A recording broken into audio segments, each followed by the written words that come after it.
stories through the media, be it newspapers, be it radio, and be it TV. So we are really looking at traditional media today. I'm very much privileged today to have two speakers. I have two key speakers today. So we have Maxime, who is based in Senegal. He will talk a little bit about himself. And then we also have Craig, who is based in South Africa. So Maxime, you could probably in just 1 minute introduce yourself, and I will also invite Craig to introduce himself. Maxime? Yeah, hi, bonjour. Voilà, je m'appelle Maxime Domini, je suis journaliste. Je suis basé au Sénégal, à Dakar, dans la capitale. Je suis d'origine togolaise, un peu aussi béninoise, et j'ai beaucoup travaillé ces dernières années avec des activistes de l'environnement. Donc, j'ai côtoyé beaucoup d'organisations qui travaillent dans le domaine de l'environnement. Et voilà, donc j'ai accumulé des expériences. J'ai eu aussi à assumer des positions qui me permettaient d'approuver des articles ou non des reporters. Et donc, je pense qu'on pourra avoir des échanges intéressants aujourd'hui. Merci. Merci, Maxime. Thank you very much. Craig, you could introduce yourself as well. Thank you, Robert. Hello, everyone. Bonjour. Je ne parle pas français. I will continue in English. My name is Craig McEwen. I live in Cape Town in South Africa. I worked for about 15 years as a journalist. I started doing environmental journalism, or trying to, but I very quickly got sucked into reporting on corruption, and I became an investigative journalist reporting on fraud and corruption, mainly in South Africa. That was sort of the first 15 years of my journalism career. And then I left that and joined a global nonprofit climate change communications NGO. So I work on climate change communications, basically helping to tell climate change relevant stories around the world. And my present role is in investigations and research within that same group. So I'm digging for stories and I'm sharing them with journalists and campaigners. And it is lovely to meet all of you. Thank you very much, Craig. So for those who are joining us and who have just joined us, welcome to this webinar. Please go ahead and write in the chat box your name, where you are joining us from, in terms of which country, as well as your organization. And welcome to this webinar.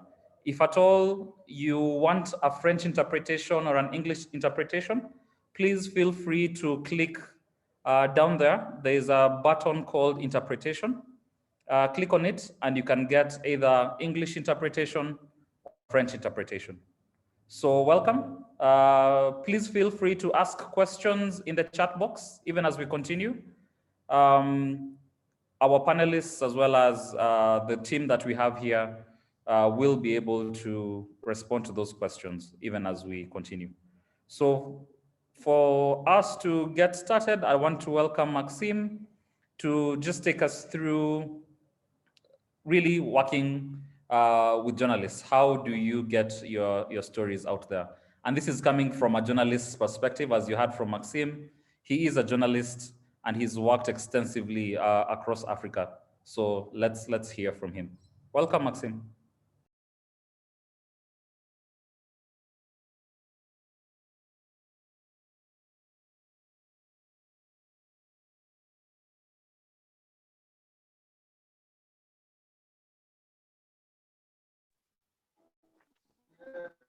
Yeah, can you hear can you see my screen?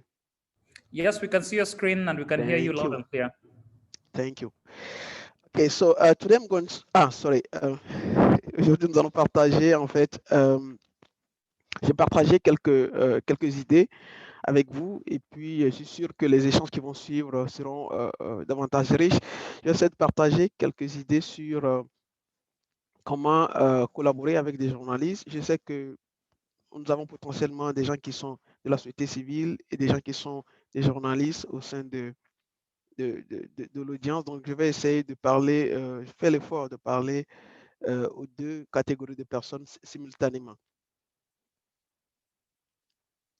Voilà. Donc, bon, voilà, j'ai voulu juste rappeler que le storytelling, parce que le thème aussi, c'est le storytelling et le climat. Donc, j'ai voulu rappeler en fait que le storytelling, bon, pour ceux qui sont surtout dans le monde francophone, j'ai vu qu'il y a des gens qui sont francophones parmi nous. C'est un terme plus anglo-saxon qui vient du monde anglo-saxon, qui met l'accent sur la narration, le récit. C'est-à-dire qu'on a des histoires, mais comment on raconte cette histoire de sorte à pouvoir avoir un impact émotionnel sur l'audience. Et donc, c'est comme ça qu'on parle de storytelling. Et je voulais aussi rappeler que ce n'est pas seulement l'apanage des médias d'ailleurs, le storytelling est abondamment pratiqué par l'industrie de Hollywood, l'industrie du cinéma, et aussi par l'industrie de la publicité. Et donc, c'est une technique qui permet voilà, de raconter des histoires de sorte à avoir de l'impact, à susciter un engagement, à toucher, susciter un engagement, à pousser l'audience, celui qui lit, celui qui regarde, celui qui écoute, pousser cette personne à l'action.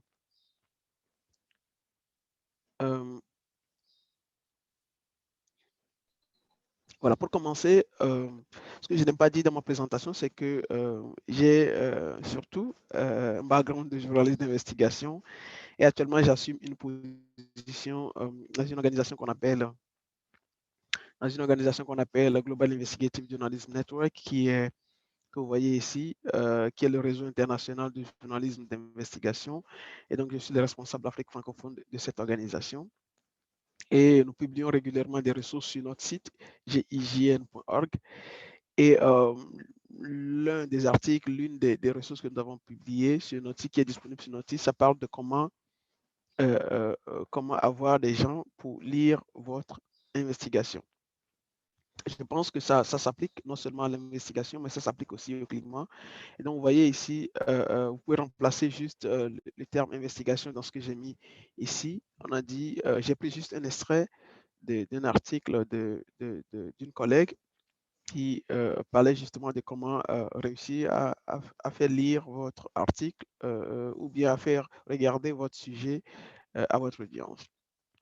Elle a fait ce constat, elle a dit que les meilleurs travaux d'investigation, et donc vous pouvez remplacer investigation par climat, les meilleurs travaux de climat, par exemple, se convertissent souvent en articles arides, difficiles à lire. Et dans le meilleur des cas, ces enquêtes, donc ces articles sur le climat, sont ennuyeux. Et dans le pire des cas, ils sont tout simplement incompréhensibles. Et donc, par conséquent, ces enquêtes risquent d'avoir un impact faible ou même pas du tout d'impact, en gâchant ainsi des mois de travail ardu. Donc, c'est généralement ce qui arrive aussi au papier sur le climat.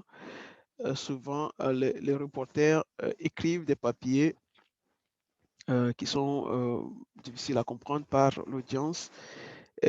Parfois, c'est ennuyeux, parfois, c'est... voilà. Et donc, en conséquence, ces papiers ne suscitent pas d'intérêt et en conséquence, la prochaine fois que vous allez vous présenter avec un papier sur le climat, vous n'aurez pas forcément le même engagement, autant de votre rédacteur en chef, autant de l'audience. Voilà, pour parler, pour comment amener votre rédaction d'abord et ensuite votre audience à accepter les productions, les journaux et les articles ou les productions, les reportages sur le climat. Je voudrais d'abord rappeler que, par exemple, je voudrais rappeler aux activistes que lorsque vous parlez à un journaliste, à un reporter, vous devez avoir ceci en tête. Ce reporter, il va ensuite soumettre l'idée à un rédacteur en chef. Et ce rédacteur en chef, il va décider si cet article va passer ou non. Ce rédacteur en chef, en décidant si l'article va passer ou non, il va prendre en compte un élément important.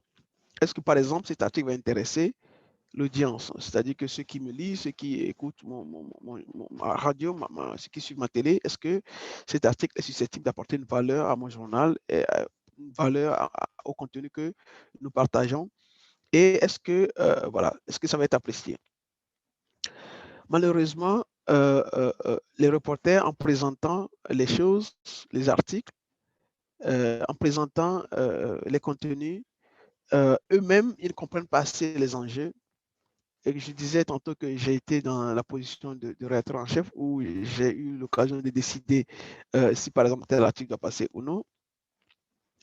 Et j'ai fait le constat que, voilà,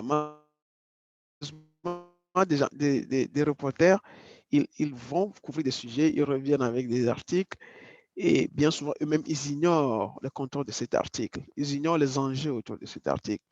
Et je m'amuse parfois à leur poser la question parce que quand je vois certains articles, pour avoir eu cette expérience avec eux plusieurs fois, quand je vois certains articles, je leur pose des questions, par exemple, sur certains thèmes qu'ils ont utilisés. Est-ce qu'ils comprennent que veut dire ce qu'ils ont dit ici? Et très, je ne vais pas dire tout le temps, mais bien souvent, tu te rends compte que non, le reporter même n'a pas compris ce qu'il est censé expliquer à l'audience.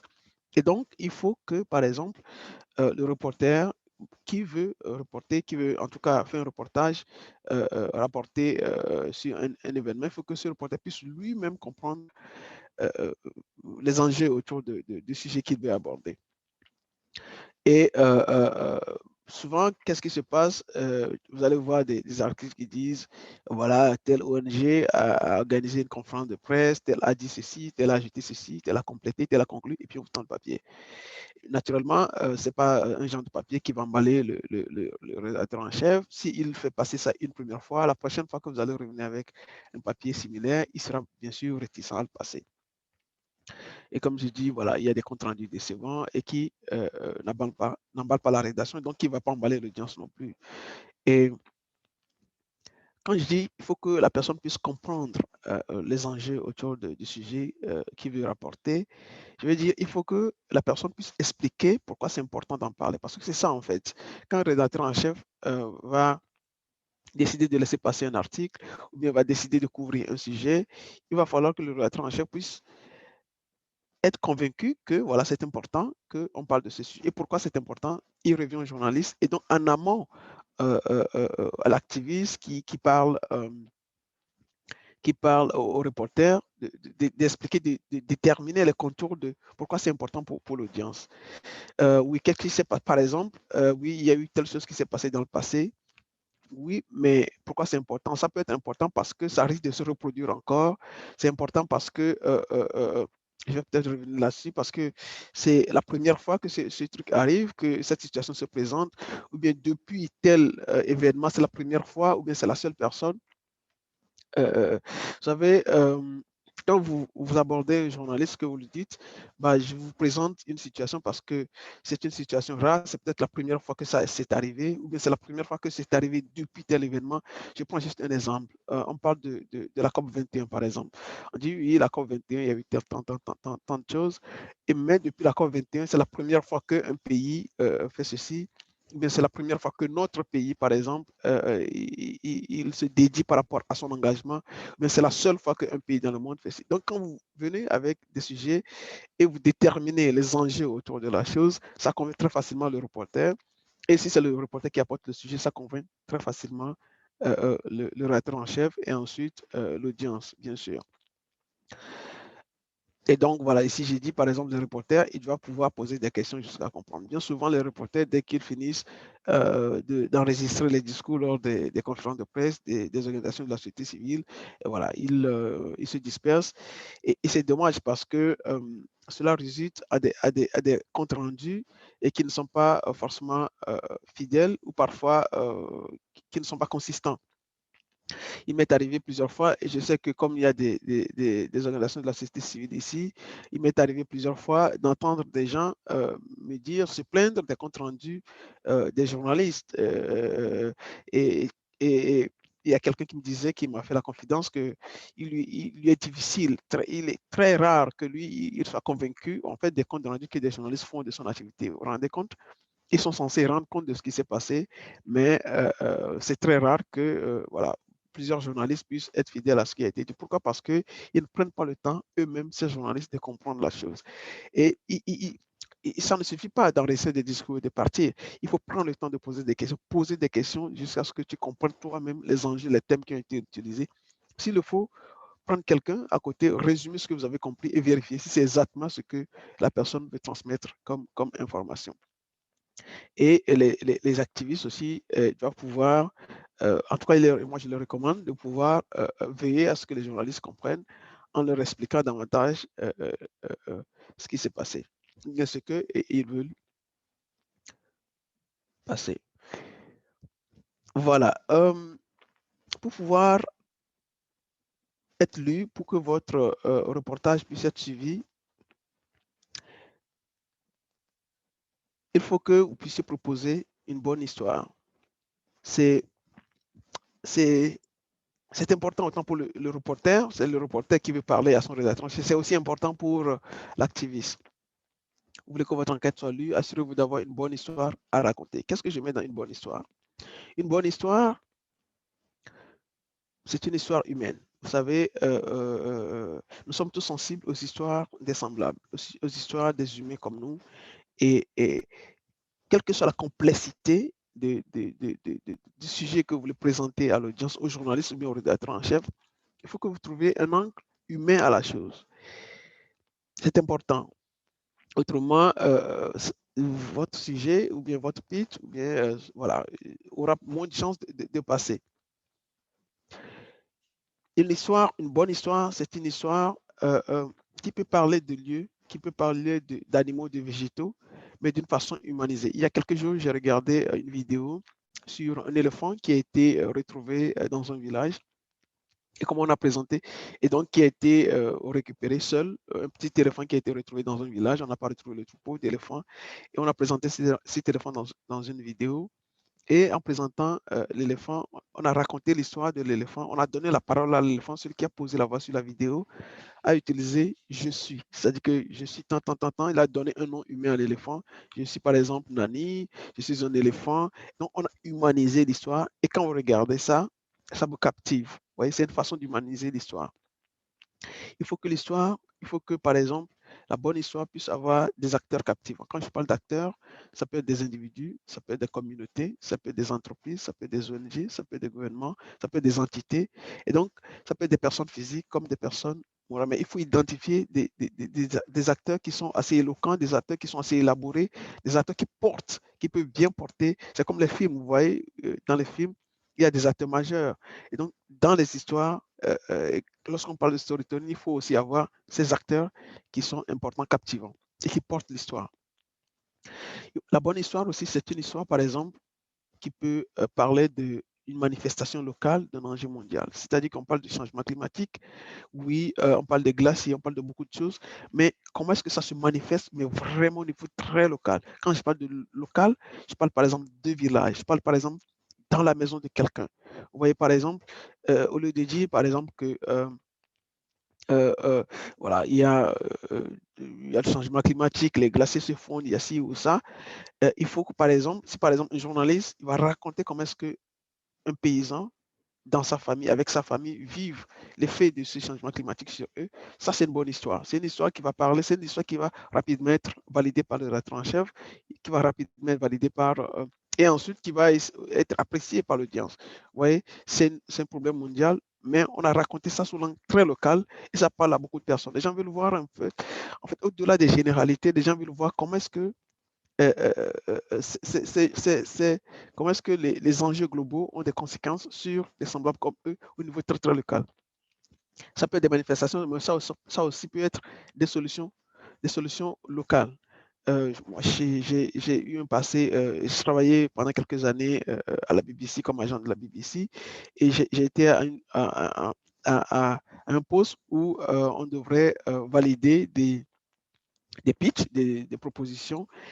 Et bon, la BBC étant une chaîne internationale où nous diffusons à une audience internationale, bien souvent nous recherchons des solutions très, très, très locales, des solutions locales à des problèmes importants, vous voyez. Et souvent, et quand c'est comme ça, quand nous validons des sujets comme ça, c'est toujours apprécié par l'audience. Il y a aussi, je parlais par exemple de la première fois. Vous savez, quand vous venez vers un journaliste et vous dites par exemple que c'est la première fois que ce truc arrive, bien sûr, ça captive. C'est la seule personne c'est la seule communauté, c'est la seule administration, c'est le seul pays qui a donné sa parole, qui se rétracte, c'est le seul pays au monde qui provoque ça, ou bien c'est la seule communauté dans notre pays, c'est la seule ressource que nous avons qui est en train d'être compromise. Par exemple, quand vous mettez l'accent sur l'importance de la chose, c'est une rare ressource que nous avons. Vous savez, par exemple, parfois, vous pouvez mettre l'accent sur les victimes, vous voyez, les femmes et les enfants. Par exemple, voilà, on va dire le changement climatique a des effets sur tel village. Bon, les gens vont lire, les gens vont passer. Mais lorsqu'on va dire, par exemple, que voilà, une communauté de 500 femmes et de 300 enfants risquent de perdre, je ne sais pas quoi, leur revenu ou bien risquent de perdre leur source de nourriture à cause de tel changement climatique, de telle autre chose, ça parle beaucoup aux gens. Voilà. Comment on raconte une bonne histoire? Lorsque vous avez une bonne histoire, il faut aussi pouvoir bien la raconter. Sinon, vous passez à côté. C'est comme vous avez une ressource importante dans les mains, mais vous passez à côté de comment bien l'exploiter. Raconter une bonne histoire, ça s'adresse autant aux journalistes et aux activistes, c'est pouvoir parler un langage simple qui puisse être compris par la mémé, le grand-père ou la grand-mère. Si vous échouez à pouvoir raconter, l'enjeu peut être aussi compliqué. N'importe comment, il faut pouvoir être en même de pouvoir raconter votre histoire à la grand-mère ou au grand-père et que cette personne ou ces derniers puissent comprendre la chose. Si vous échouez à le faire, ça veut dire que vous échouez à raconter votre bonne histoire. Lorsque vous racontez une histoire, il faut garder en tête l'audience pendant tout le récit. Ça paraît banal, ça paraît sauter aux yeux, mais ce n'est pas souvent le cas. Parfois, on se peut. Quand je dis garder en audience, ça veut dire que chaque fois que vous dites quelque chose, vous veillez à ce que vous dites puisse être compris par votre audience. Votre audience, c'est-à-dire que si vous avez une audience qui est à un tel niveau, une audience qui est plus analphabète, une audience qui n'est pas assez, qui n'est pas spécialiste, tout ça, il va pouvoir garder cette audience, garder ça là, ce niveau en tête, de sorte à pouvoir raconter l'histoire et que l'audience, parce que de toute façon, ce que vous racontez, c'est que l'audience ou le journaliste qui va, en tout cas, qu'il puisse comprendre. Et donc, il va falloir veiller à ce que vous gardiez en tête cette audience et le niveau de cette audience pendant tout le récit. Utilisez modérément les jargons et les chiffres. Parfois, on bourre trop. Et moi, personnellement, je suis journaliste. Ça fait plus de 10 ans, une quinzaine d'années que je suis journaliste. Mais quand moi, je trouve un article qui commence avec plein de chiffres et plein de jargons, je passe à côté parce que j'ai autre chose à faire. Parce que je me dis, ça, c'est pas un bon article. Et donc, il faut modérément, vraiment modérément utiliser. Et quand il faut l'utiliser, c'est-à-dire qu'il faut éviter les jargons déjà. Et quand il faut les utiliser, il faut les utiliser modérément. Et utiliser des symboles et des équivalences. Par exemple, il ne suffit pas de dire la conférence des parties pour définir la COP 21 ou bien la COP tout simplement. Quand vous dites la COP, c'est la conférence des parties. Vous avez parlé, jusque-là, vous avez parlé à des spécialistes, mais vous n'avez pas encore parlé à votre audience. Ouais, un peu quand vous dites le GIEC, par exemple, c'est le groupe d'experts intergouvernemental sur l'évolution du climat. Vous parlez de, voilà, vous avez parlé à des spécialistes, mais vous n'avez pas encore parlé à votre audience. Pour parler à votre audience, il faut donner des équivalences, des symboles pour que ces personnes puissent comprendre. J'ai juste pris un exemple ici où on parle de Cour suprême de Facebook. Bien sûr, il n'y a pas de Cour suprême à Facebook. Ça, c'est un article d'un site français. Mais on veut parler, en fait, pour parler d'un conseil de surveillance. Le terme, le nom d'un organe que Facebook a créé s'appelle le conseil de surveillance. Et donc, pour parler de ce conseil de surveillance, un journal a utilisé le terme Cour suprême de Facebook.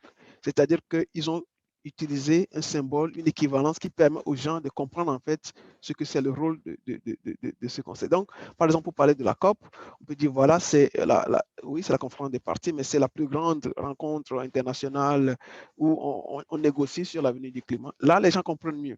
Il ne suffit pas de définir, mais il faut expliquer le rôle, il faut donner des équivalences, utiliser des symboles que les gens comprennent. Ça permet aux gens de... Et donc, c'est valable pour les journalistes qui vont écrire, c'est aussi valable pour des activistes qui vont parler des journalistes, parce que vous savez, bien souvent, les journalistes, ils ne posent pas beaucoup de questions pour comprendre le fond des choses, ils vont juste rapporter ce que les activistes leur ont dit.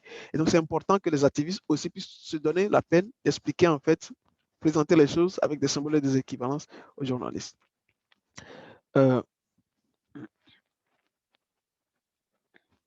utiliser des symboles, par exemple, j'ai pris quelques exemples. Et, vous savez, j'ai pris l'exemple de cet article sur un site français. Désolé d'utiliser beaucoup de sites français, où on parle on veut parler de grilled cheese. Et déjà, dans la première phrase de l'article, on dit c'est l'équivalent de notre croque-monsieur. C'est-à-dire que l'article a jugé important d'utiliser une équivalence pour permettre à son audience de comprendre en fait de quoi il veut parler. C'est comme par exemple un autre article que j'ai pris sur un site français qui parlait de Stop Covid. Enfin, il veut parler d'une application en Australie qu'on appelle COVID Safe. Et ils ont dit en Australie l'équivalent de Stop Covid. C'est-à-dire que l'audience de ce site connaît Stop Covid, qui est une application en France. Et pour présenter la chose, il veut parler de l'équivalent de cette application en Australie. Mais pour pouvoir parler à l'audience, ils ont jugé utile d'utiliser Stop Covid en disant c'est l'équivalent de notre Stop Covid. Et donc, voilà pourquoi c'est important d'utiliser. Voilà comment des gens trouvent des moyens de contourner en fait des complexes, des sujets complexes à leur audience, de trouver des équivalences pour pouvoir permettre à leur audience de comprendre en fait les choses. Ici, par exemple, on a utilisé un symbole. Ici, par exemple, on parle de rénovation d'église et pour que l'audience, parce que ce site s'adressait à une audience parisienne, française, ils ont dit, pour cette commune, ils veulent rénover l'équivalent de Notre-Dame de Paris. Notre-Dame de Paris, c'est une cathédrale que les Parisiens connaissent bien.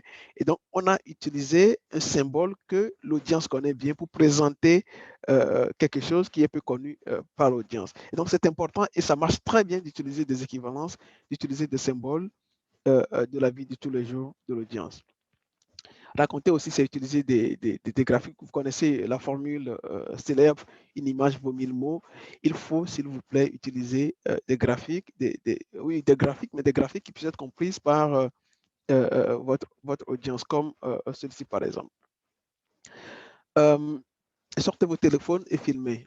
J'ai pris un article sur, vous savez, il y a en Russie, il y a un opposant qui a une équipe d'investigation et ils mènent souvent des investigations. Et donc, la dernière fois, le réseau international des journalistes d'investigation leur a parlé pour voir comment est-ce qu'ils mènent leurs enquêtes et tout ça, comment est-ce que ils arrivent à avoir de l'impact parce que leur dernière vidéo a fait plus de 100 millions de vues sur YouTube. Et quelqu'un du groupe de justement cette équipe d'investigation de cet opposant politique en Russie a dit ceci. Le monde a changé, les gens consomment les informations différemment. Si vous voulez que votre travail soit remarqué et que cela fasse réagir, sortez votre iPhone, bon, ça peut être Android, ça peut être n'importe quelle marque, et filmez. Allez sur YouTube et vous pourrez obtenir 20, 30, 100 fois de vues que ce que vous obtenez en version imprimée. Il en va de même pour les journalistes en Afrique, ainsi de suite. Si vous pouvez écrire une enquête pour le papier, vous pouvez aussi écrire un scénario et faire une vidéo. Qu'est-ce que la personne veut dire? La personne veut inviter, en fait, des gens à utiliser des moyens que les gens consomment aujourd'hui. Le contenu le plus, juste pour vous donner une idée, le contenu le plus consommé en ligne aujourd'hui, c'est la vidéo.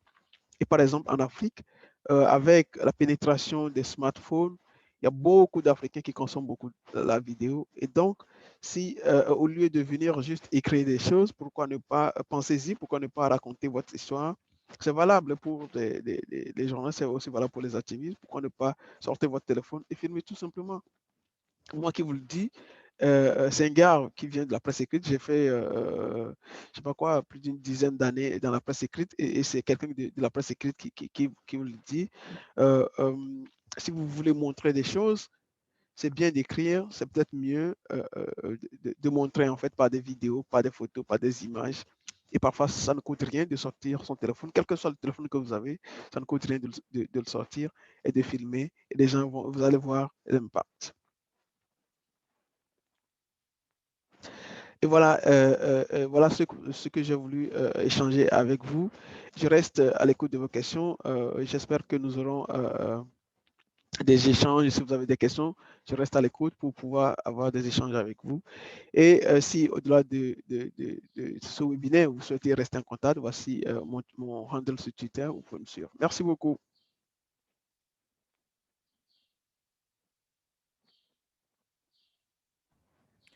Thank you, Maxime. That was really, really good. Thank you for those key pointers on the things that we need to do to get our stories out there. Thank you, everyone who's joined in the call when we started. Um, Feel free to drop in your name as well as your organization and or your country that you're joining us from, so that we at least know who's in the room. So as Maxime was presenting, I've seen quite a number of people have joined.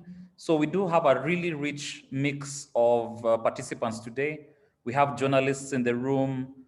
We have climate activists in the room. We have environmental and conservation organizations. So welcome. So today we are really going to share our ideas between the journalists, between us as climate activists, so that we can be able to get our stories out there. So if at all you have a question for Maxime, what I suggest you do is that either you drop it in the chat box or you put an asterisk. An asterisk is, let me just drop an asterisk so that you can see how it looks like. You can drop an asterisk like that in the chat box and we will be able to unmute you and you can ask a question. So now I want to invite Craig to also just give us an idea of how we can tell better stories. How can we be able to take our stories global? So welcome, Craig. Thank you, Robert. I hope you can all hear me fine. And thank you, Maxime. You guys have all just heard from one of the world's very best journalists and one of the world's very best investigative journalists. And he has basically told you everything that you need to know to tell your stories so that they can have a good impact on the world. And I'm quite inspired by what he said to us, and I'm just going to go off my script immediately. So before I share my slides, I want to focus on what Maxime focused on again, and that's audiences. Those are the people that you're trying to reach. I understand many of you, most of you, hope maybe all of you are people who want to tell stories because you want to change the world and make it better for as many people as possible. And so you're trying to tell stories to people, your audience. Who are they? What do you want them to do with your story in order to change the world, to make it better? So you need to know how to reach them. And one of the important ways to reach certain people is through media. And through media, you can go to journalists. But to actually get your message across to those people that you're trying to reach via the journalists, you need to reach their humanity. You need to understand that they're people who have emotions, and you need to try and reach those emotions. I don't mean manipulate them. I mean reach them, reach out to them. And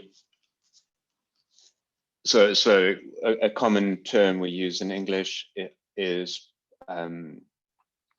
human interest.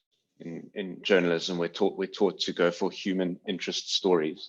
And Maxime talked about stories about people, stories about animals and flora.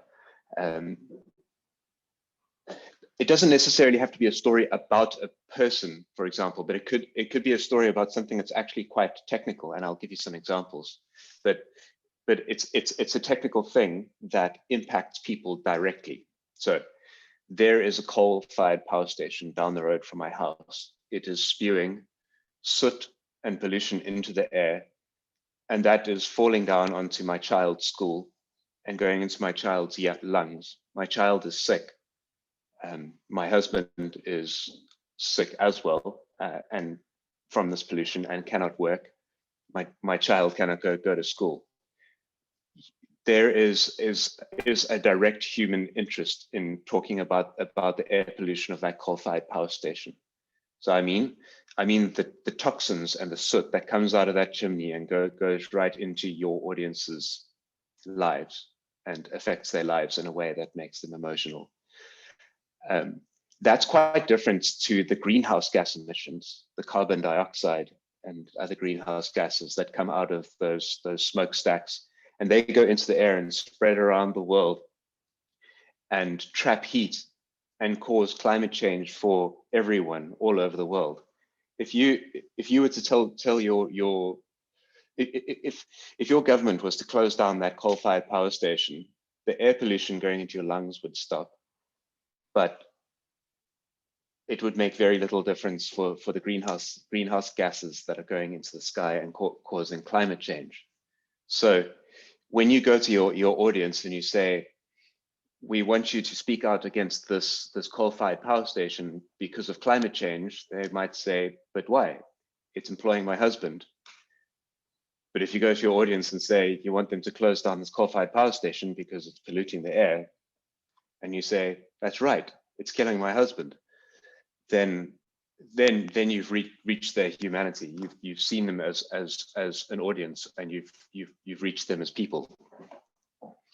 This is really the difficulty with telling climate change stories.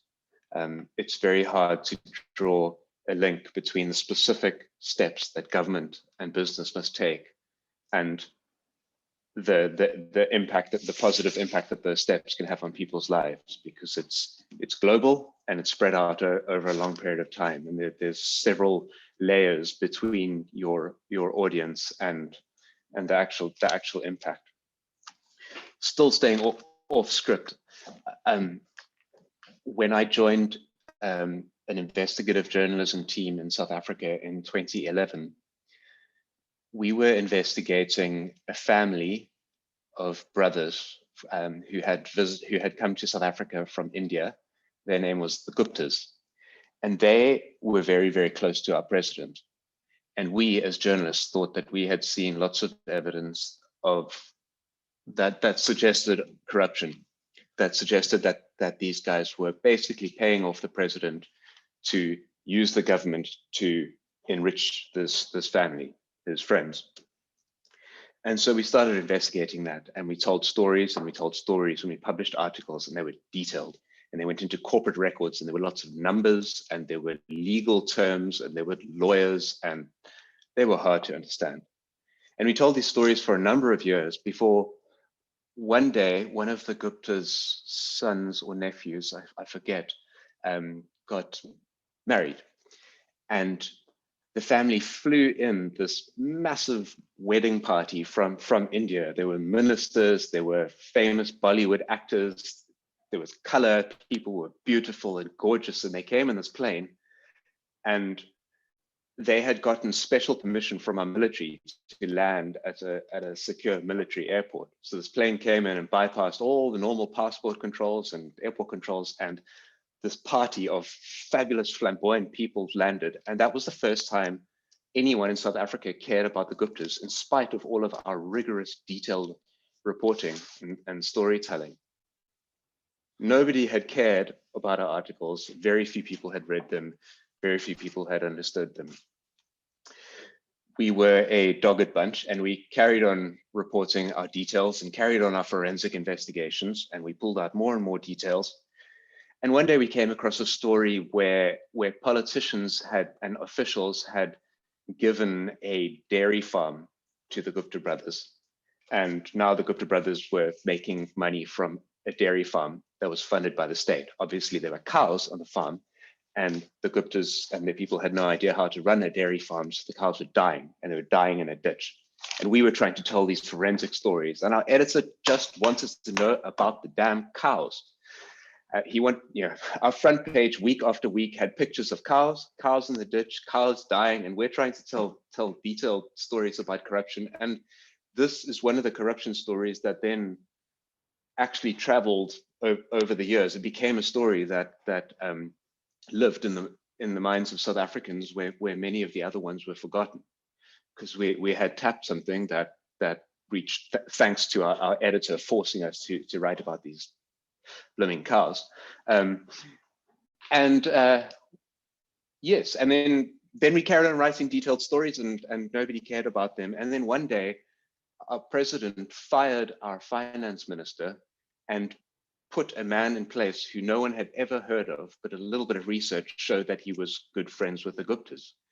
So many of our parts of government had already fallen to this corruption conspiracy, and now the center of money and finance and economy in the country had fallen to corruption. It was a really, really bad sign, and South Africans were scared, really, really scared and outraged.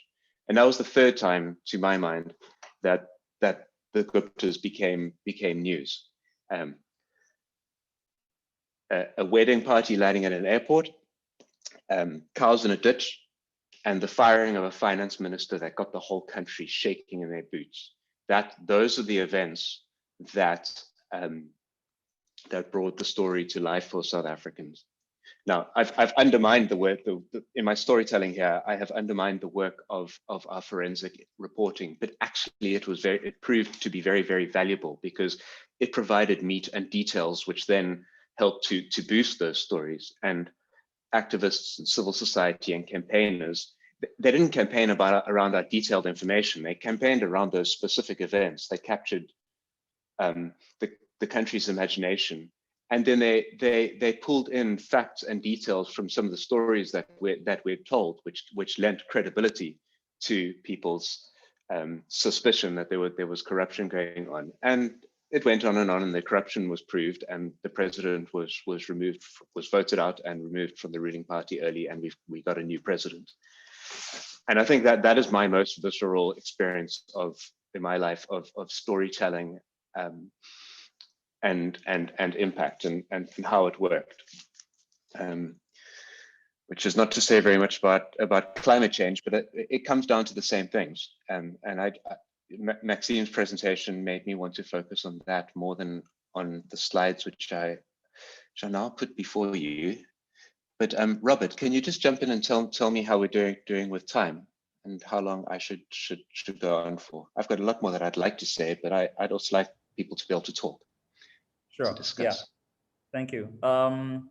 You could still have around 7 minutes to do the presentations, and then we can open it up to questions. Okay.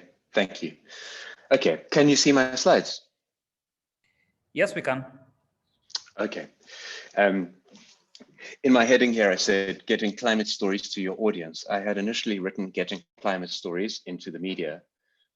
But as Maxime and I are trying to say, it's not actually about the media. It's about your audience. It's not really about convincing the journalist or the editor. It's about getting your story to the audience. The journalist and the editor are middle people along the way. And if you need them to tell your story to your audience, then you need to know who their audience is. And if it's the same audience that you want to reach, you need to know what interests that audience. You need to know what interests that editor. You need to know what interests the journalist, and then you need to get to know them, and then get your stories into their media. So it's not about the media. It's about the audience. This is Norma Bolani, an excellent SABC reporter who I met in Madrid in 2019. We were both there to cover the global climate change negotiations called COP25 at the UN.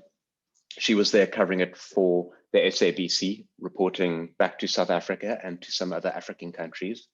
I was there working as a climate campaigner, trying to get climate stories into media, particularly in South Africa. And what we've got over here, what I had over here was an objective.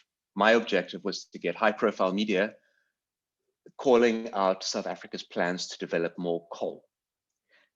I had a bored journalist, that's Norma. She was really, really desperate for a story, and she couldn't find anything. The climate change negotiations are boring as hell, and she was really, really battling to find a story. I had an existing relationship with her. That's how I knew she was trying to find a story, because when I went there, I worked very, very hard on my first day to find out who all of the South African reporters were who were there. And then I phoned or emailed or tweeted or sent LinkedIn messages to all of them. And I introduced myself and I got to know them. Norma was one of them. And I said, I'm here to help you. I am here with an agenda, and my agenda is climate action in South Africa. I want South Africa to not build more coal. I wanted to build a just society based on a clean, just transition. That's my agenda, but I'm here to help you. I've got good contacts here, and I will show you around. So I got to know her that way. I also made sure I knew all of the South African experts in climate change or energy who were there, and other relevant campaigners, such as my colleague who had organized this protest outside of the COP25 venue. My colleague is Japanese, and she was calling, or these protesters were calling for the Japanese government to stop funding fossil fuels, particularly coal, all around the world. And they had all these blow up yellow Pikachus, and they had a big blow up blimp of the Prime Minister, Shinzo Abe. And it was colorful and it was fun.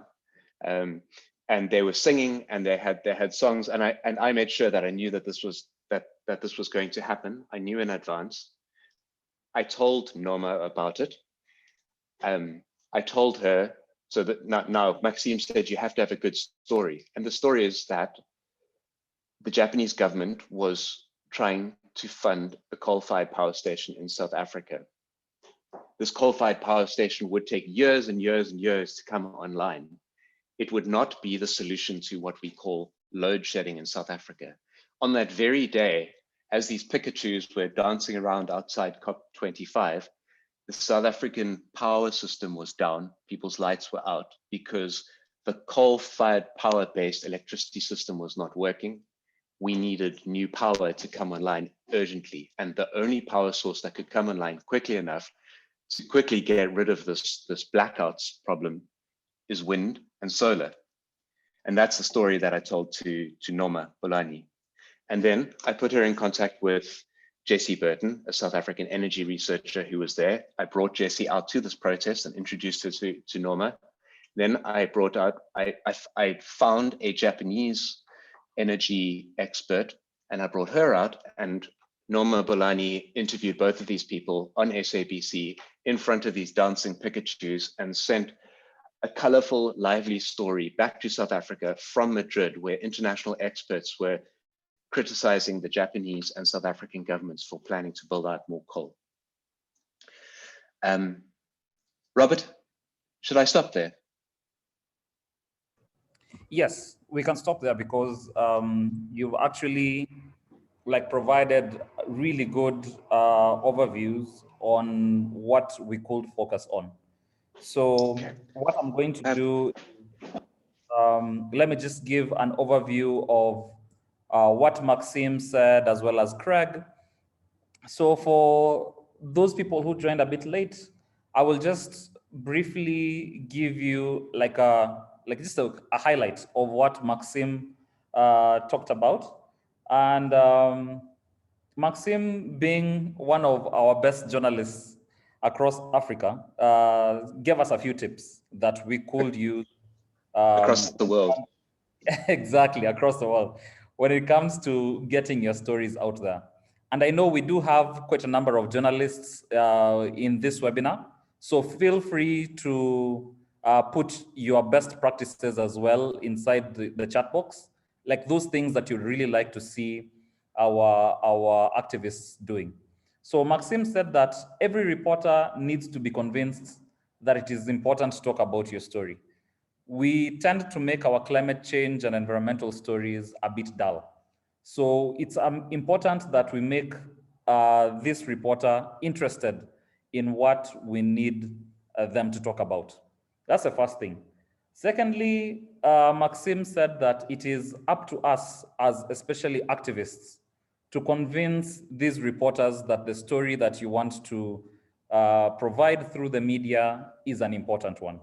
So that is actually a role that we need to play. Maxime also mentioned something that we see in media houses, that there's actually a relationship between a reporter or a journalist that you talk to, and there's a back-end person, someone behind the scenes called an editor. So for you to be able to convince this reporter, it is because he also or she also needs to convince their boss, who is an editor, to publish this story. So it's very important for you to have a very compelling story that this reporter can be able to really communicate and talk to many people about. So Maxim said, how do you make your story compelling?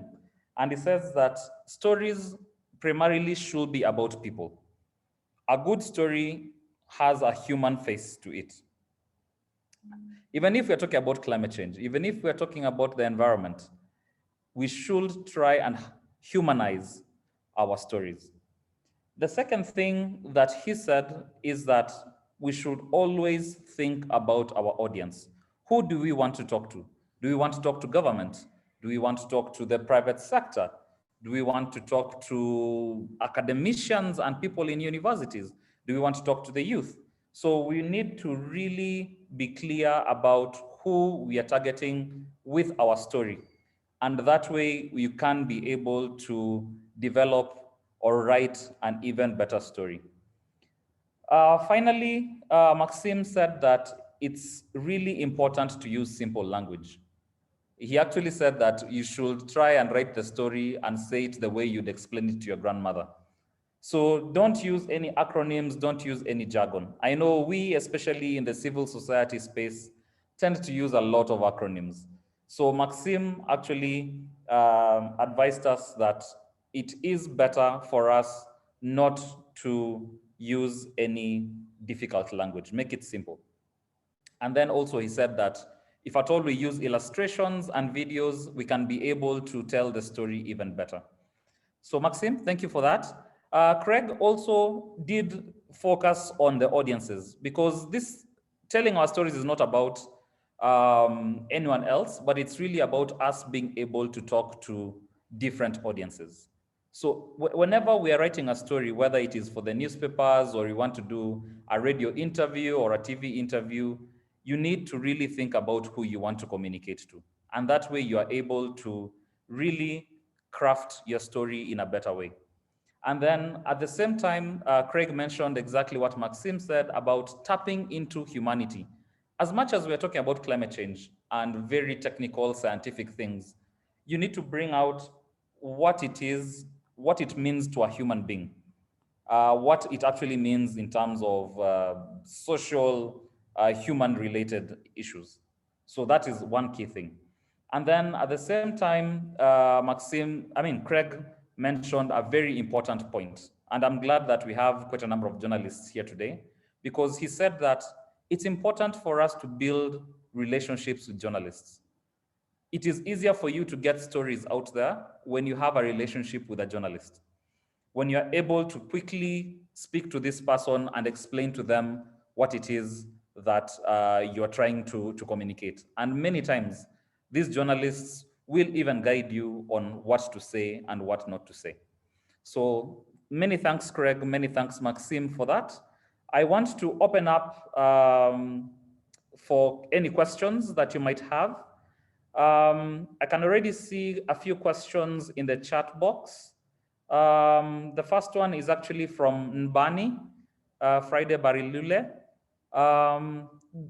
Nbani, do you want to say anything more when it comes to that question, or do you want me to just read it out? Because the question is, how can we bring down this kind of capacity to the grassroots? So Maxim, for example, you really talked about all these things that we can do to get our stories out there. But then Nbani Friday is asking, how do we bring down this kind of capacity to the grassroots? Maxim? Yeah. Thank you. Let me try to go in English. You know, with my bad English. You know, that is something that we used to do. You know, like if you have a story, maybe you've been testimony of something, or you know, coming home, you were test like, yeah, you come across something that happened, you know, on your way.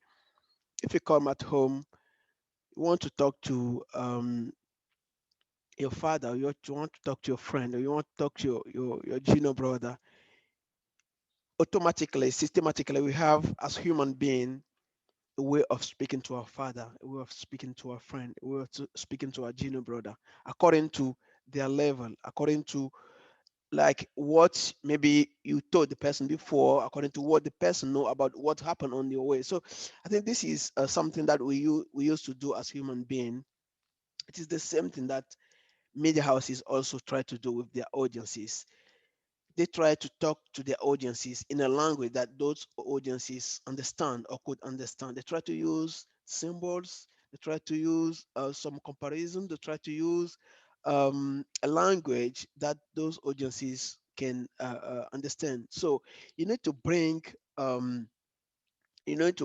like you need to give reason, enough reason to the media, to talk to their audiences, bring to their audiences what they want to understand, what they want to hear, what they want to know about a precise situation. So I think I would recommend you like to think this way when you're talking to a media, because at the end of the day, the media will be thinking about the audience. So you need also, before talking to that media, or before talking to that reporter, have it in your mind that this news need to reach the audience. So how can I present it in order to convince the audience? And I would like to take this opportunity to say something. Usually reporters and media houses, they're looking for they are looking desperately for information.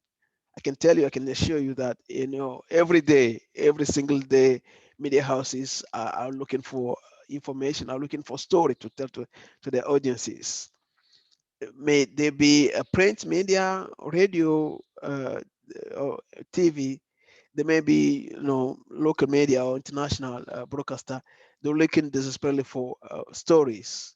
So they're waiting for you. Just go to them and find some good stories related to the complex issue you want to talk about, and then give them a good angle, and then okay, it's okay to be flowing easily. So that's what I wanted to mention. I don't know if he has other question or if he's satisfied. Thank you. Yeah, even as he asks another question or clarifies, Craig, do you want to jump in as well? Yes, I'll try, even though the answer is that I don't know the answer. It's an important and extremely difficult question. I understand the question to be, how do you bring communications capacity to grassroots actors? And I've experienced this very closely because I'm fortunate enough to work for an organization that does communications for free with various organizations. I can choose to work with a group of grassroots organizations in South Africa that don't have communications capacity, and I can help them write their press releases or do their research or get to know journalists. But I'm just one person, and I only have a few colleagues, and there are many stories and many issues and many grassroots actors who don't have access to that kind of service. Plus, there's the problem that I basically am an elite audience myself, and I don't understand many grassroots issues in my area in South Africa. And so what's left is that if you don't have communication, if you don't have money to pay for that person to get to know journalists and draft press releases and run a social media account, you need to you have to all you can do is work together. You have to find other like-minded actors around you and work together. One person, 10 die on the chat over here from Zimbabwe. The first thing they did when they got into this chat was to flag that they're looking for climate activists in Zimbabwe to work with, and I sent them an email address of somebody who has a bit of resource capacity, who is in touch with communications networks in and around Zimbabwe, and they can potentially team up and work together and compare notes and help each other. In South Africa, two models come to mind. One is 350 Africa, not just in South Africa, but in many places across the continent. They are trying to actively help to bring people together so that people can help each other where they don't have their own capacity. Another model is Earth Life Africa in Johannesburg, which focuses all of its activism and its work and its research on getting to know grassroots communities who are impacted by dirty developments. They get to know the communities, they get to know their issues, and they help those communities to communicate. But there's no easy answer to this. The other thing is that if you are running an organization that has one person or two people or three people working on an issue and you have a bit of funding, in my opinion, I think it's worthwhile taking a chunk of that existing capacity and dedicating it to communications, because communications is very important. But then it'll take away from some of your other work. That's the raw fact of it. It's a decision. Thank you, Craig, and thank you, Maxime.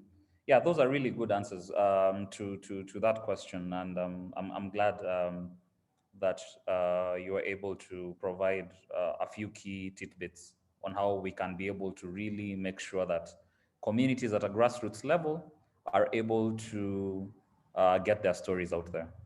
I'm seeing comments from Sue in South Africa, as well as Aissatou in Senegal. Thank you for those really kind comments. Yes, we are in this fight together and really hoping that through this webinar, we can be able to change the face of Africa. There's another question from Jonathan, and he's asking, is social media like the most perfect way to tell our stories, or is it not a perfect way? And do we still need TV now that we have social media where people can get news, can tell their stories? So that is the question from Jonathan. Maxime and Craig, feel free to just unmute yourselves and answer that question. I missed the one word there. Is social media the fastest way? The perfect way. Perfect way. Oh no, there's no perfect way to tell your stories. First, you need to understand who your audience is that you're trying to reach, and then you need to understand what channels you can reach them with. It might be flyers in your community hall. It might be organizing a town hall event. It might be that they're very active on Twitter or Instagram or Facebook, or it might be that they live in a place like my country where data is extremely expensive and internet's not very good. And whilst people have smartphones, they're not really online that much, but they do have a radio, and their radio can get news from the SABC. And so in that case, social media is not always going to be the best option. Do we still need television? Yes, because at least in my country, which I know better than others. Like I said, a lot of people don't have data, don't have that access yet.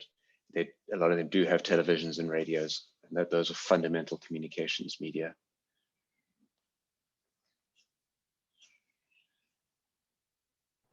Thank you, Craig. Maxime?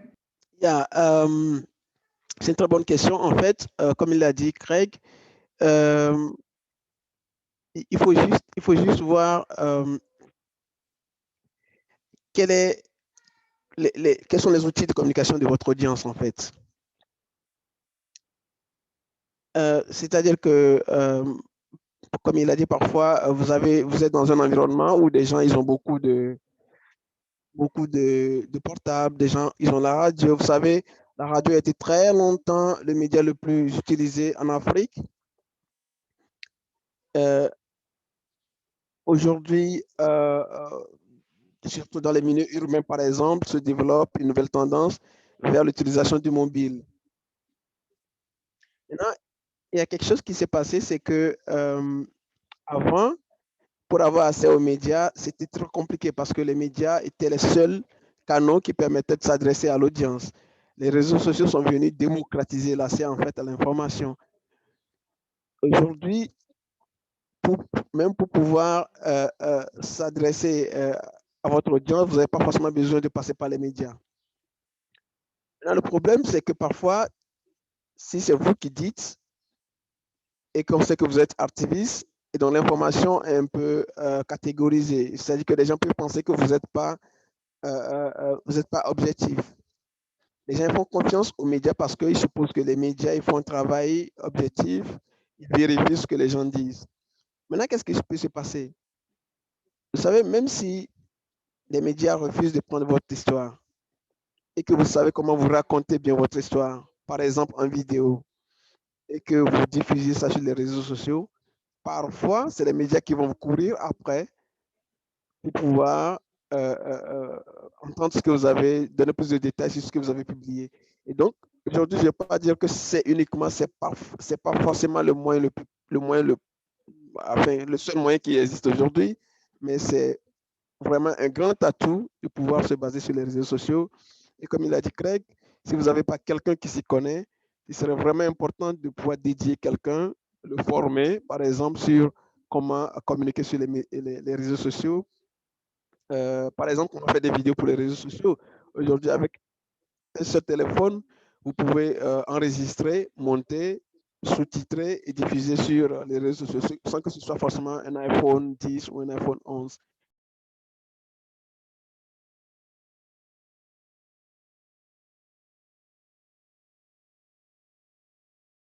Hello?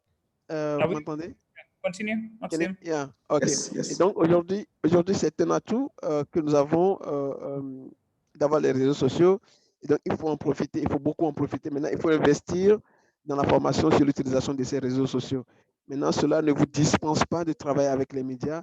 Comme j'ai dit, parfois les médias peuvent avoir une audience plus grande et les médias ont la réputation de fournir des informations fiables. Et donc, les gens ont tendance à plus faire confiance aux informations suivies sur les médias. Donc, c'est ce que je voudrais ajouter. Merci.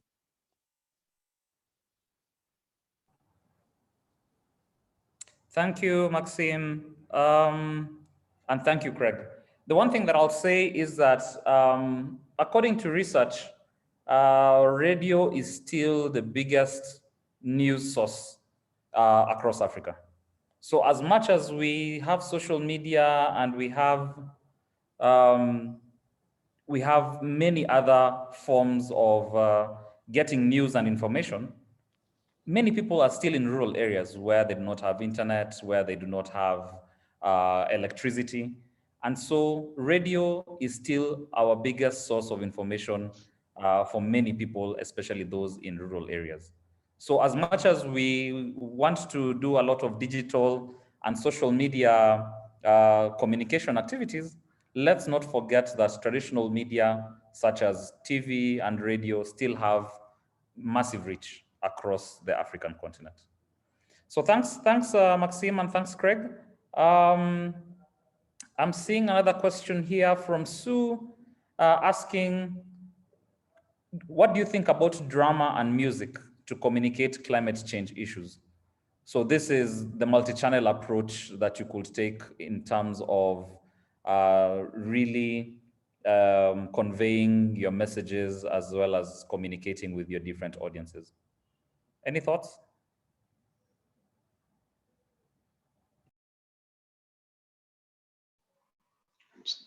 Sorry, I actually missed the question. I was trying to respond to Sue, who was battling to hear you, and I was asking if Sue had pressed mute original audio, which would have muted your voice and mine actually, so she can't hear me. Sorry. So what's the question again? The question is, what do people think about using drama or music to communicate climate change messages or issues? I love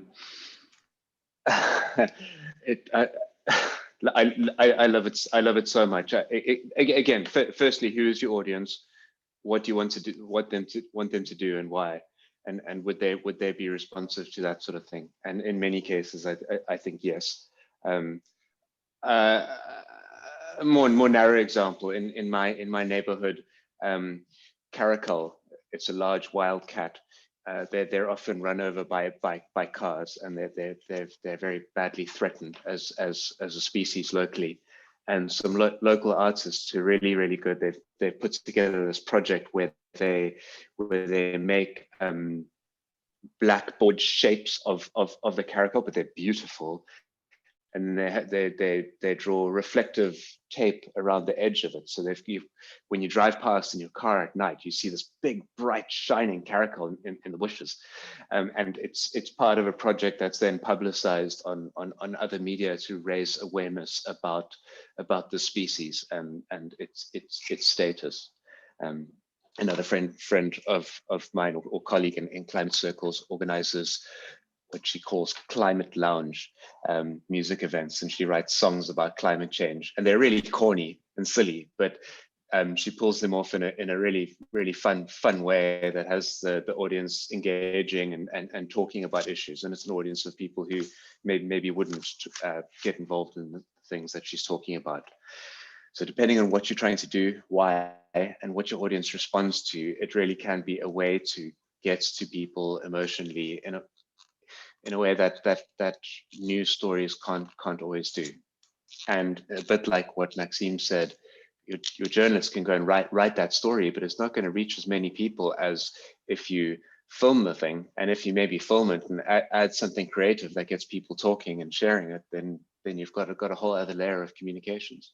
Absolutely, it can work.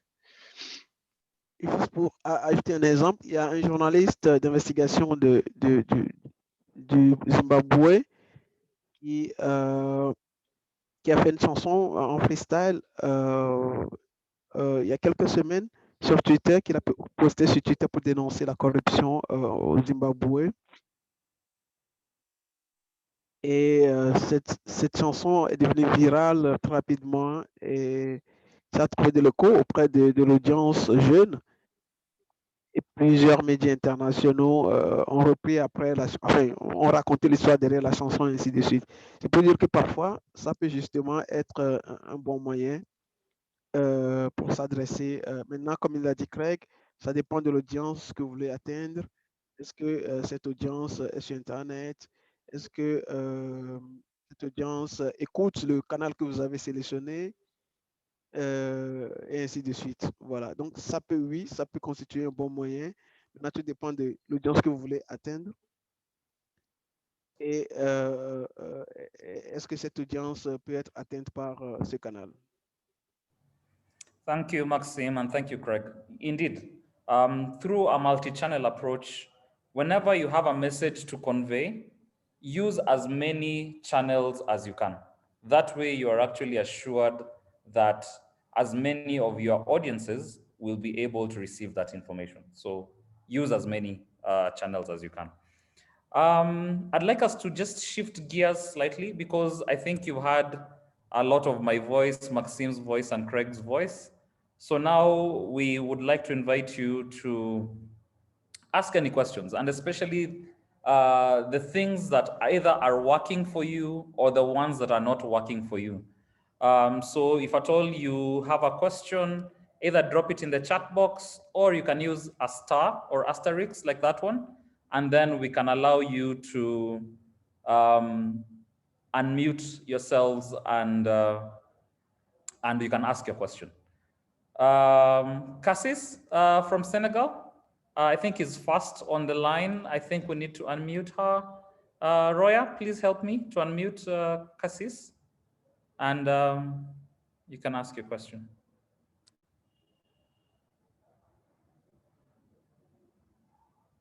Cassis, are you there? Bonjour à tout le monde. Oui, merci beaucoup. Bonjour à tout le monde.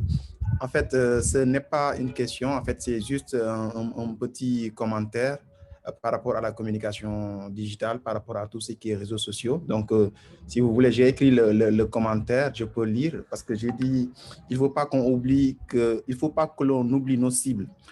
Quand on est activiste, on doit certes sensibiliser la population, mais on doit aussi faire de la pression du côté des décideurs, et eux sont sur Internet, ils sont connectés, ils sont sur les réseaux sociaux et ils ne veulent pas que leur image soit ternie au niveau international surtout.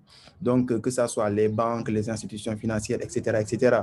Je sais que la radio a toute son importance, mais ça reste dans la sensibilisation des communautés. Mais pour atteindre les preneurs de décision, donc, Internet est incontournable. Et il faut aussi qu'on se départisse de l'argument selon lequel les villages n'ont pas accès au téléphone, ils n'ont pas accès à la connexion. Par exemple, ici au Sénégal, le nombre de téléphones, le nombre de numéros de téléphone distribués est supérieur à la population du Sénégal. Donc voilà, et ça signifie que au moins dans chaque maison, il y a au moins une personne qui a un téléphone ou bien une personne qui est connectée. Et ce sont ces personnes connectées qui connectent leur famille au reste du monde. Donc je pense que le téléphone a toute son importance et il faut que l'on se départit de cet argument, ok, on n'est pas connecté. Dans les villages les plus reculés du Sénégal, vous verrez que les gens sont connectés, les gens sont sur WhatsApp, ils ont des groupes sur WhatsApp, etc., etc. Donc, actuellement, le téléphone a toute son importance voilà, dans nos communications. Merci.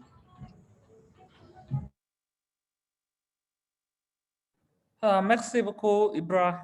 Thanks for that comment. And yes, we totally agree. Can I just add two words to what he said? Yeah. Oui, merci. Oui, je suis totalement d'accord avec vous. Le téléphone aujourd'hui permet d'atteindre des milieux très, très éloignés.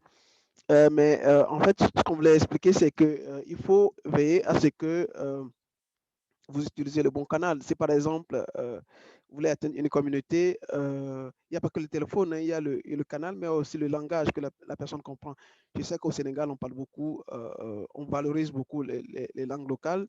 Et donc, ça aussi, ça fait partie. Je vais juste donner un autre exemple. Par exemple, si vous voulez atteindre un chef d'État, parfois, qu'est-ce que les gens font? Les gens ils vont juste chercher le journal que le chef d'État lit les matins.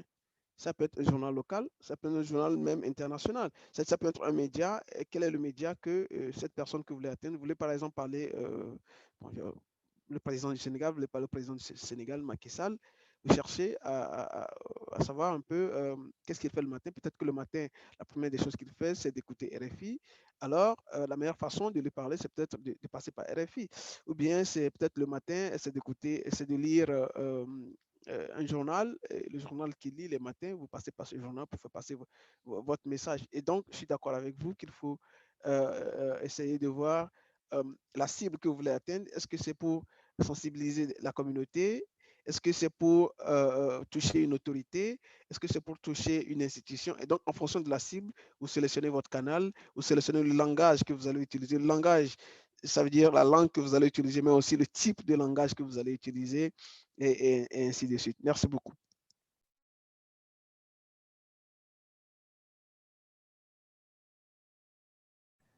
Thank you, Maxime. Also, Joseph Ibrahim from Nigeria. I know you've been doing a lot when it comes to media liaison work. Would you mind sharing your experiences? You can feel free to unmute yourself, Joseph.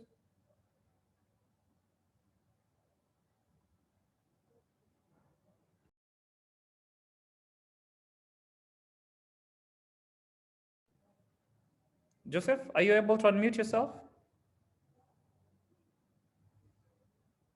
Okay. Joseph is probably still trying to unmute himself. Any other questions that you might have for the panelists? I'm seeing quite a number of comments regarding community radio. I think we are actually agreeing that community radio is a powerful tool, be it in Kenya, be it in Zimbabwe, be it in Senegal, Benin. We are saying that community radio is still quite big. Irene from Kenya, Portia from Ghana. Anyone who wants to share their experiences when it comes to media liaison work? Feel free to unmute yourselves.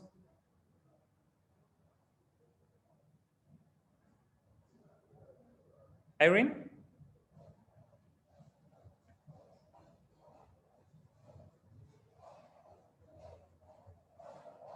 Portia?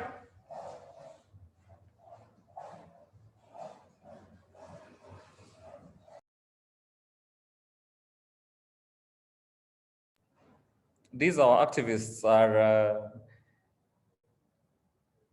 Irene is here. Irene, we just want you to share your experiences when it comes to communication and media with your work in Kenya. Sorry about your internet. Okay, thank you. Can you hear me? Yes, loud and clear. Okay, so my name is Asua from Kenya. My work has been reliant on community radios, as I have stated, and mainly social media, that is WhatsApp, broadcast, Facebook, and Twitter. Instagram is a little too expensive this side because of the data bundles.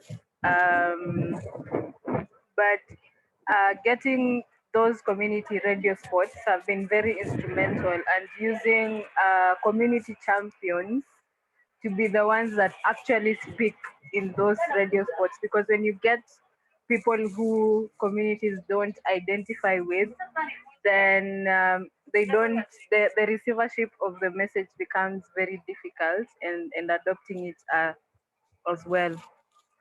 But in chances, we also do a lot of graffiti in communities through local creatives as well, because then they're able to visualize what the community would identify with and what the issues the community would easily pick.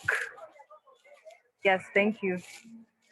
Thank you, Irene. And yes, we can already tell we are taking a multi-channel approach to communication. So not one way fits everyone. And so we should look for very many ways in which we can reach different audiences. Portia? So I'm Portia from Ghana 350 Ghana Reducing Our Carbon. So we do a lot of media engagements. We also speak and train the upcoming media journalists to include environmental issues in their learning. And then we do a lot of Twitter Storm, we do Facebook Live. We also engage the media in all our projects through our publications. And whenever we review a document, we use the media to send our message across as well. Thank you. Thank you, Portia. Really glad to hear from Ghana and Kenya in terms of best practices. There's one last question because we are almost at the end of our webinar. There's a question from Sue to Maxime and Craig, and it's really about how to communicate with investors about the need to pressurize investment banks or investment houses not to invest in fossil fuels. So basically, the people who are shareholders in a bank, for example, let's take Standard Bank, for example, how do we convince them or how do we communicate to them so that they can be able to talk to the bank to stop investing in fossil fuels? Any ideas?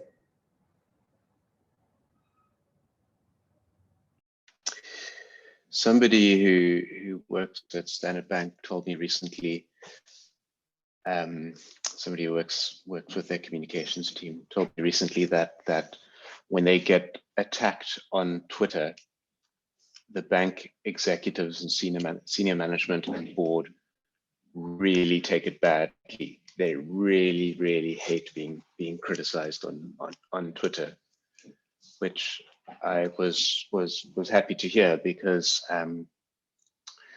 when Standard Bank held its last AGM, a campaign group called Just Share worked with other groups such as 350 Africa to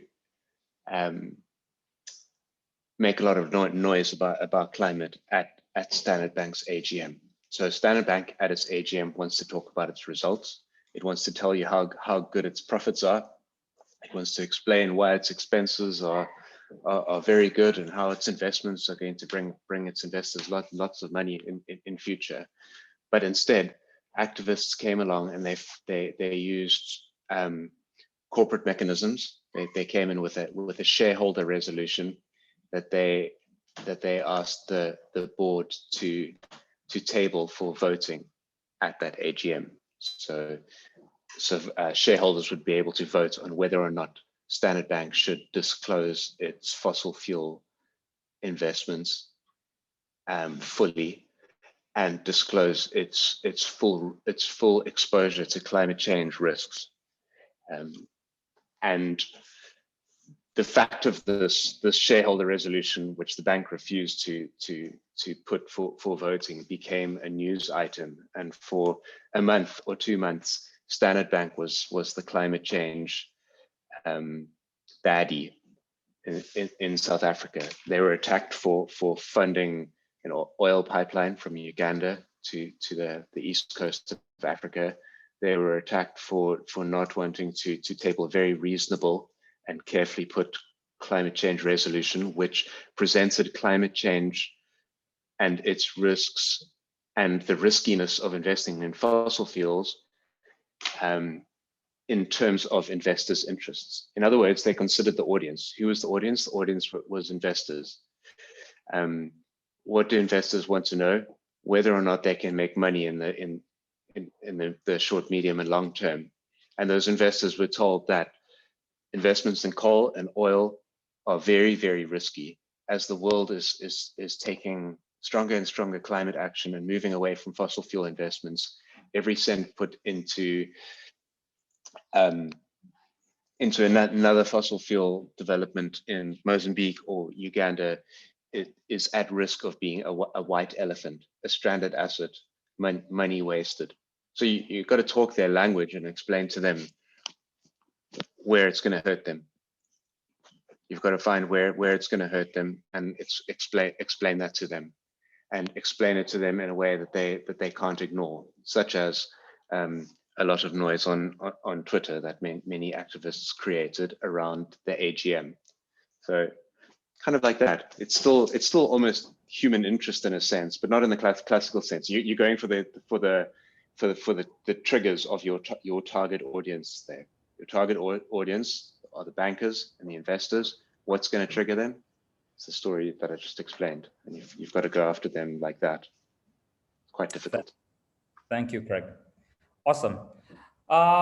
Ladies and gentlemen, unfortunately, we have come to the end of the webinar. I wish we had 30 more minutes because it's such an interesting conversation that is going on. Probably, hopefully in future, we can be able to do more of these webinars and we can be able to learn more from each other. But then I'd really like to thank Maxime and Craig for taking their time to be with us today, to give us their wisdom and give us a tidbit of the skills that they have. So we really, really thank you, Maxime and Craig, for your time. I'd like to thank you all for everything you've done today, whether you have asked a question, whether you have participated, and actually you taking your time to be with us today. We really, really do thank you. We still have one more webinar that is coming up next week. So please register to join that webinar, get to know about digital communication and how to tweet better, among many other things. Finally, we will share the slides from this webinar with all of you. And Craig has gone out of his way to even develop a few templates for you that you could use to better communicate with the media. So we will share those documents with you, and hopefully we can be able to help you to tell better stories. So thank you, everyone. Thank you for your time. And wherever you are across Africa, have a good day, have a good evening, have a good afternoon. Thank you for your time. Thank Bye. you. Bye. Thank you. Bye. Thank you very much. Thank you. Bye-bye. Bye.